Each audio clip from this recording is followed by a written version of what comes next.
It's been a bad couple of weeks for spaceflight enthusiasts. First Starship, and now another private company attempts to land on the moon, and another failure.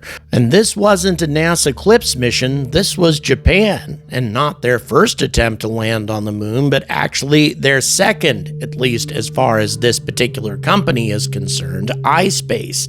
And not only that, they had a lot of engineering support from Europe and also from their United States office. There were many impressive minds involved in the design, deployment, and landing of this sophisticated vehicle. Why does this keep happening? It's not just iSpace, also Intuitive Machines has had two vehicles attempt to land on the moon, and both of them toppled over. One of them more disastrously than the other, but really I don't think we can call either of Intuitive Machines' attempts successful in any way, given the fact that the lander on the first attempt only functioned because it happened to be lucky enough to fall over on a convenient rock and therefore stay upright enough to be functional, but that's about it. And then Astrobotic, they didn't get anywhere close to the moon. They're going to get their second chance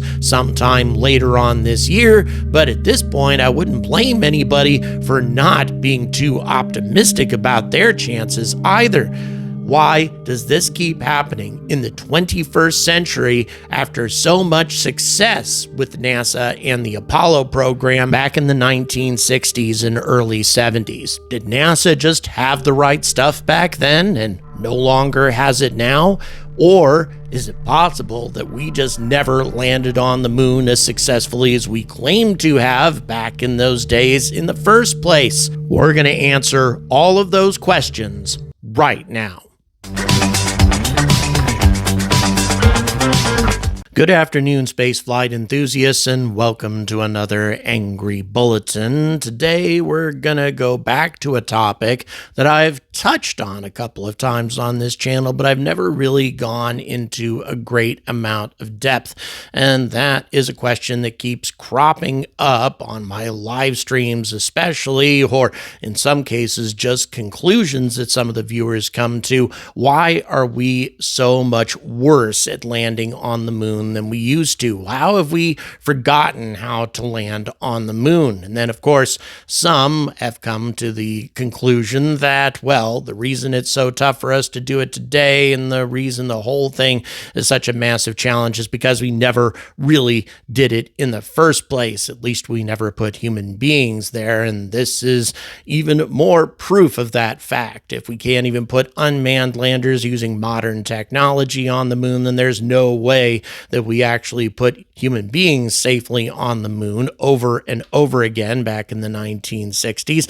and successfully brought them back. Once again, if you're interested as to why we actually really did land on the moon, well, you can go ahead and click on this video or just wait until the end of this video where I will have that in-depth explanation as to why we really did land on the moon linked.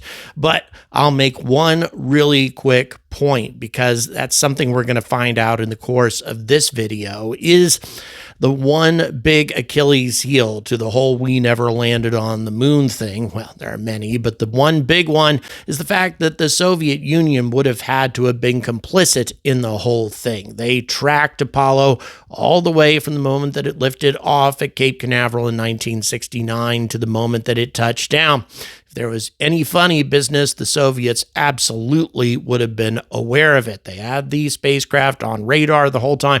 Not only that, they also had a spacecraft orbiting the moon at the time of the Apollo landing. They were very interested, and I suspect some of them at least were hoping that we were going to fail. And of course, the United States didn't fail. So in order for all of this to have been fake, the Soviets would have had to have been completely complicit in the whole thing, and the Russians would have had to have kept covering this whole thing up right up to the present day. Putin would have to be complicit in the whole thing also. It really is ridiculous, and you're going to find out just how ridiculous it was given how many firsts the Soviet Union managed to accomplish on the moon before the United States finally put people there. The Soviet Union had a substantial lead, not only in terms of getting people into space, but also in terms of landing artificial objects safely on the moon, returning the first photograph, all sorts of accomplishments. And all during that time,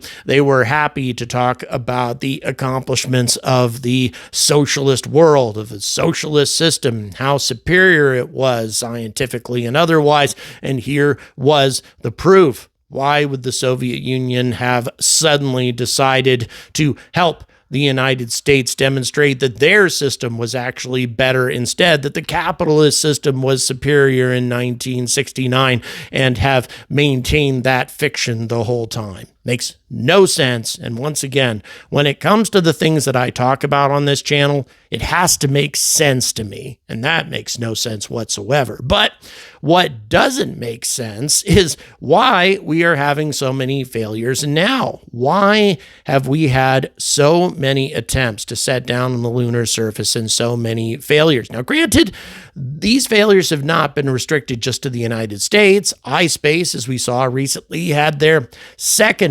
unsuccessful landing attempt on the lunar surface. So even Japan is struggling with all of this, although India had a very, very noteworthy success with the Chandrayaan-3 lander, and China has landed on the moon over and over again, and they've actually done some successful sample return missions from the moon as well. China has been incredibly successful with their program. So how has all of this happened? How has China managed to leapfrog the United States and become the consistent player when it comes to landing on the moon? Well, like so many things in this world, this answer is not a simple one. There's no one single answer that can explain all of these issues, but there is one thing that we need to keep in mind when we're talking about all of these CLPS missions, and indeed even the iSpace landing attempts compared to the landings that NASA did back in the day.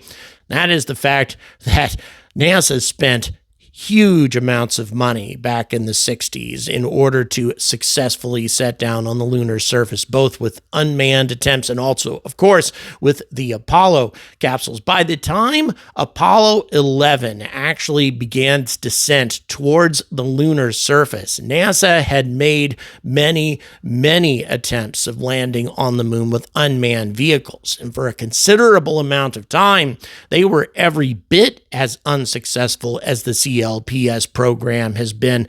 And I'm not talking about the Sojourner program. I'm talking about programs that came before Sojourner. And in addition to that, there are reasons why NASA's unmanned missions to the moon were substantially different than the ones that are being done now. Reasons that made these missions far more likely to succeed than these modern-day CLPS missions. Again, all of it goes back to money, but there's a lot of other things about modern technology and about the modern philosophy of going to the moon with private companies trying to make a profit while going to the moon at the same time that really makes the whole job a lot more challenging than it used to be. In October of 1959, the Soviet Luna 3 spacecraft sent us an image that no human being had ever seen before, the so-called dark side of the moon, now known as the lunar far side. And even though these were very indistinct pictures, it immediately became clear that the far side of the moon was much different than the side we had always seen throughout human history, and that our natural satellite was a lot more mysterious than we might have supposed. And then the Luna 9 spacecraft in 1966 became the first spacecraft to achieve a lunar soft landing and to transmit this photograph from the moon's surface to Earth, preceding the U.S. Surveyor 1 soft landing by about 4 months. The probe also proved that the lunar surface could support the weight of a lander and that an object would not sink into a loose layer of dust, as some scientists predicted. And the Soviet Union wasn't just the first country to carry out a soft landing on the moon, also a rather violent impactor mission, something that was supposed to crash into the moon. Well, they pulled that off too earlier than we were able to. The Luna 2 mission on September 13th, 1959 slammed into the moon, becoming the first human-made object to touch the moon's surface. By way of comparison, the NASA Ranger 7 was the first to impact the moon from America's efforts to do this sort of thing, and that didn't happen until July 31st of 1964. 5 years later, the Soviets had a massive lead on the United States in many respects when it came to their space program, and it took a considerable amount of time for the U.S. to catch up, which again is one of the most ridiculous things about the faked moon landing concept. The Soviets would definitely have been aware of any attempt to fake the moon landing, and they would have had no reason to go along with it given how thoroughly they had dominated this competition up to this point and how much of a point of pride this was for their country. But here's an important thing to keep in mind about the Soviets' rate of success. Even though they pulled off a lot of firsts, they also had lots and lots of failures compared to NASA. The impactor missions being carried out by the Luna spacecraft, for example, had 6 attempts before they finally pulled off a success, as opposed to 9 attempts from the Ranger program, which, by the way, had a rather small number of successes also. We'll get to that in just a bit. But also the Soviet flyby missions. They attempted it 3 times with only 1 success. And then the soft landing, that was a huge problem.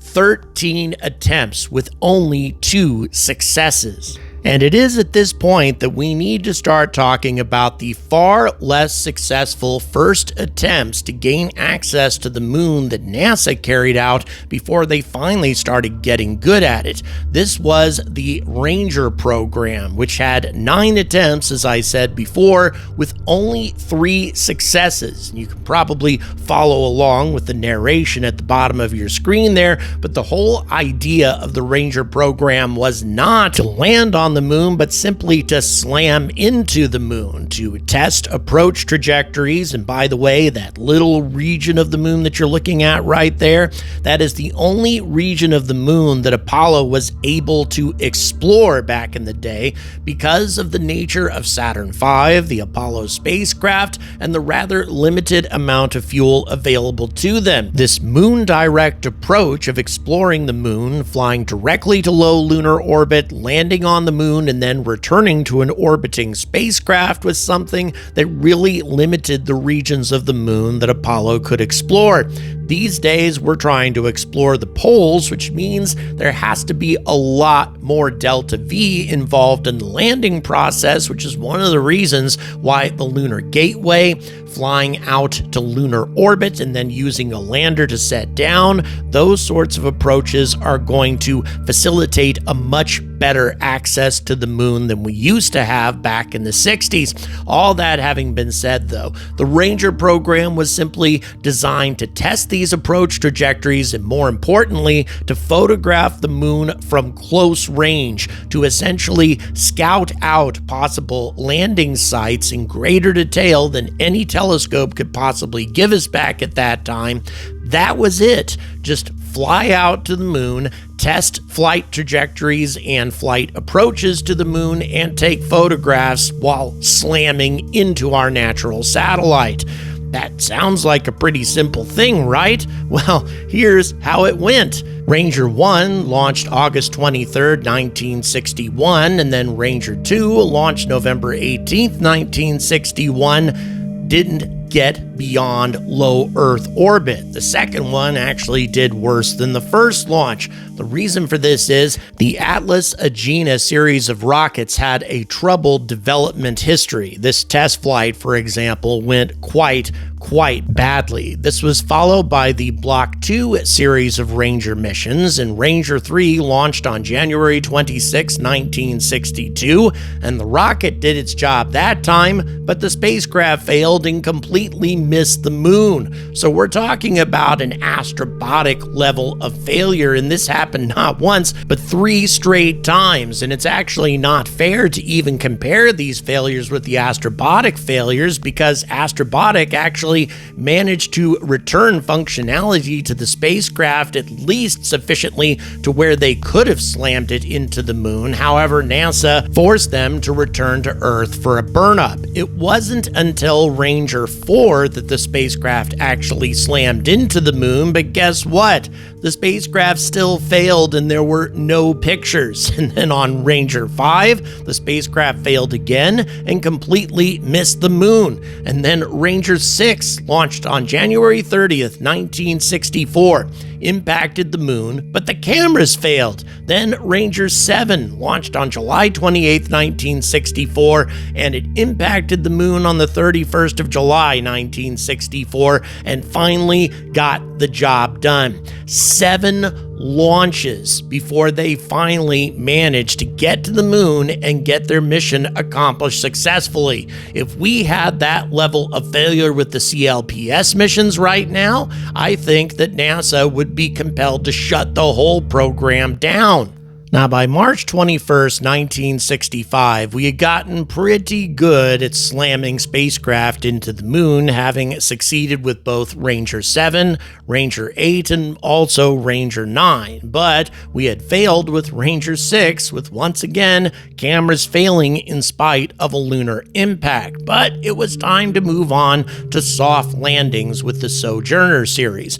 And this is the series of NASA spacecraft that people point to a little bit more when they're comparing the whole thing to the CLPS missions, because these were unmanned robotic spacecraft designed to land on the moon as opposed to just crashing into it. So here's the Surveyor spacecraft, and right away you can see things about it that make it look a lot more viable than some of the spacecraft that we're using today to set down on the lunar surface. For one thing, the landing gear is very, very wide. With a wide base, the odds of this thing toppling over during a rough landing are a lot less than with some of the other designs that have attempted to set down on the moon. And there are some other details about this spacecraft which really contributed to its success rate as well. For one thing, over 60% of the spacecraft's mass was dedicated towards engines and propellant. In other words, this thing had a lot of fuel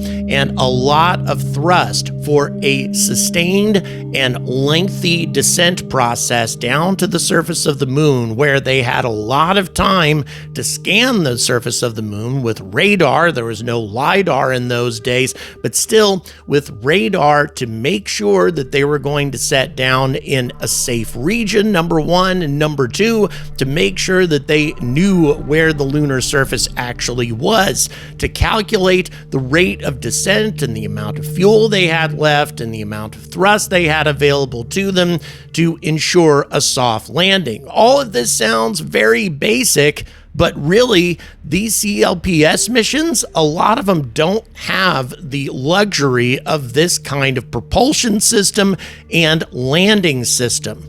And incidentally, if you'd like a really good in-depth explanation as to how all of this stuff works, you might want to check out Scott Manley's channel, because he understands this stuff a lot better than I do, and he just released a video on this topic as well. But now let's compare this design with the iSpace design and everything they have to go through in order to accomplish the same thing.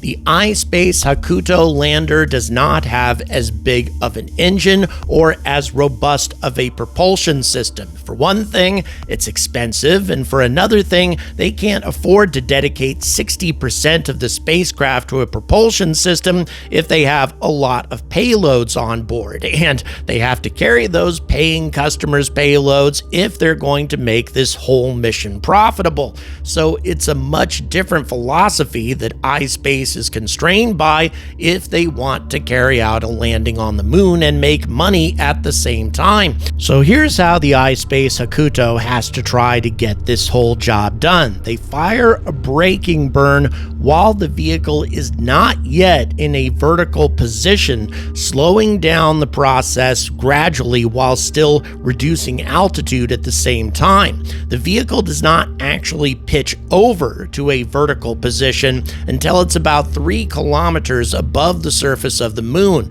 What that means is until the vehicle is within 3 kilometers of the lunar surface, iSpace doesn't actually really know where the altitude is. And the reason is the LiDAR for this vehicle is located at the base of the lander, not on the side, meaning that they can't get a clear measurement of the altitude until the vehicle pitches over. And they don't have enough fuel available to do this pitch over maneuver at a higher altitude, say 10 kilometers or so, the way the Surveyor vehicles used to. Surveyor would pitch over and begin a vertical descent way earlier in the process, and there would be no questions about the altitude while the vehicle was still a considerable distance away from the surface of the moon. Surveyor had a 9,000-pound thrust main engine and secondary engines after that. Once the main engine slowed the spacecraft down to about 400 kilometers an hour at an altitude of about 10 kilometers,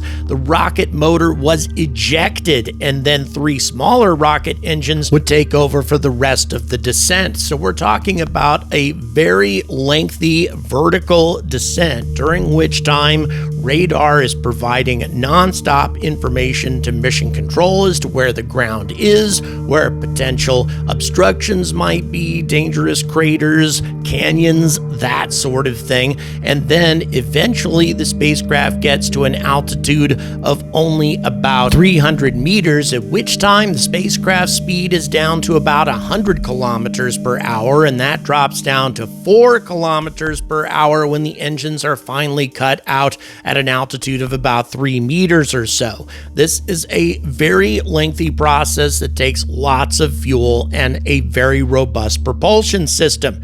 That, again, as I said a number of times now, is expensive and it weighs a lot. It takes up so much mass that you don't have a lot of space remaining for payload. But Surveyor didn't need payloads. Surveyor was just designed to test out soft landings on the lunar surface, to get some pictures and conduct a couple simple experiments, not the kind of ambitious scientific experiments that the iSpace Hakuto lander has to carry, and by the way, also landers like Intuitive Machines.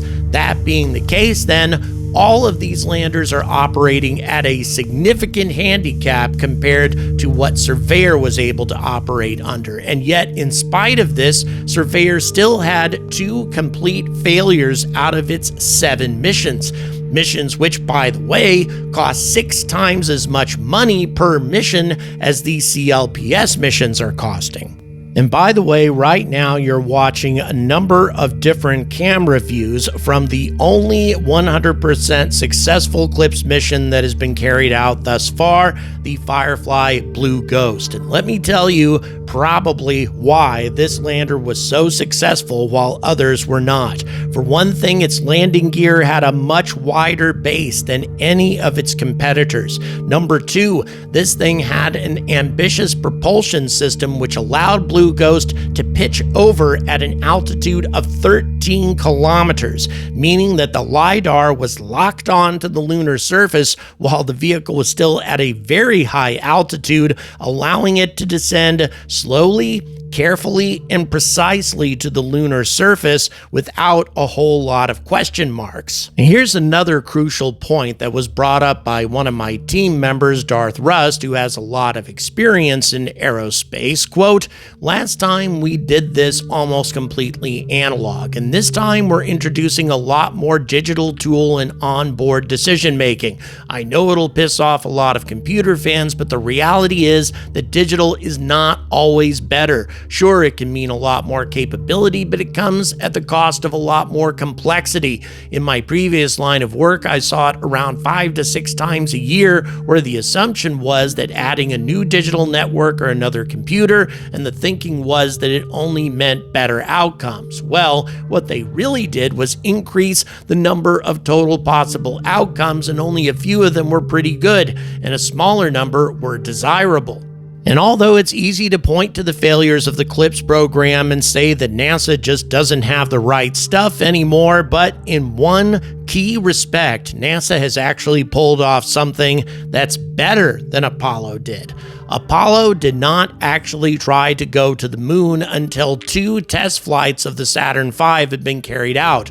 Apollo 4, which was the first uncrewed all-up test flight of Saturn V, which orbited the Earth 3 times, and then Apollo 6, which, by the way, failed. J2 engine problems caused an early shutdown of 2 engines in the second stage and prevented the third stage from restarting. It wasn't until Apollo 8, the third launch of Saturn V, that there was a translunar injection of the Apollo Command and Service Module, whereas, as most of us know by this point, SLS carried out a 100% successful test flight, successfully sending Orion into a perfect translunar injection orbit and then a successful splashdown days after that. Just a beautiful test flight on the first try. Again, something that even NASA during the Apollo era did not try to pull off. So when you look at the big picture, when you look at all of NASA's successes as well as their failures during the 1960s and 70s, and compare and contrast that with their successes today, I really don't see a huge difference. I really thought that there was a difference at one time, but after looking into this, after researching this topic thoroughly, my mind has been changed. NASA is definitely a flawed organization that needs improvement, but at the same time, if they had the same funding as they had back then, there's no question in my mind that NASA could accomplish the same things today that NASA did back in the 60s. As a matter of fact, they might even be able to do it a little bit better.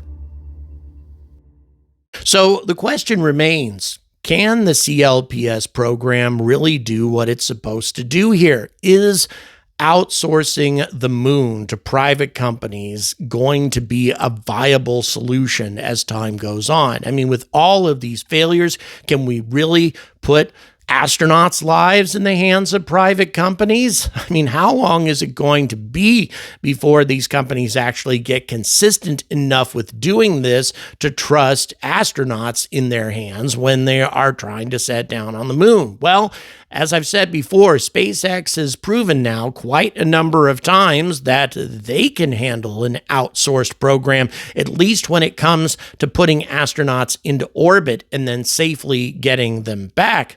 In terms of landing on the moon, that might be a lot more complicated, though. But as I also pointed out in the course of the video, there's some good news as well. The Artemis program has accomplished one important achievement that Apollo never did, and that was successfully launching a moon rocket towards the moon and then bringing a human-rated capsule back safely on the first attempt. That is something that Apollo never even attempted to do. They had to slowly ramp up before trying anything that ambitious. Artemis and SLS pulled it off on the first attempt. Granted, it took a huge monetary investment in order to carry that out. A lot of time, a lot of delays in the launch in order to make sure that every component was tested to failure. Every component was tested thoroughly. And there's been a lot of criticism made about that approach. I myself have criticized this approach many times. But when Artemis 2 prepares to lift off, are we going to feel a lot more secure about the safety of those 4 astronauts, knowing that NASA has been that thorough and has spent that much money to ensure their safety on this flight? Well, only time will tell. But I would say that we want to make absolutely certain that this approach is extremely successful and has a very low incidence of failure before we actually put human lives at risk. Thank you very much for watching. Please don't forget to like and subscribe. Also, please remember that we have the merch store still open, and the store closes on the 26th, at which time there will definitely be some shuffling going on with products that are available. All the details are in the description. So until next time, I urge all of you to stay angry about space.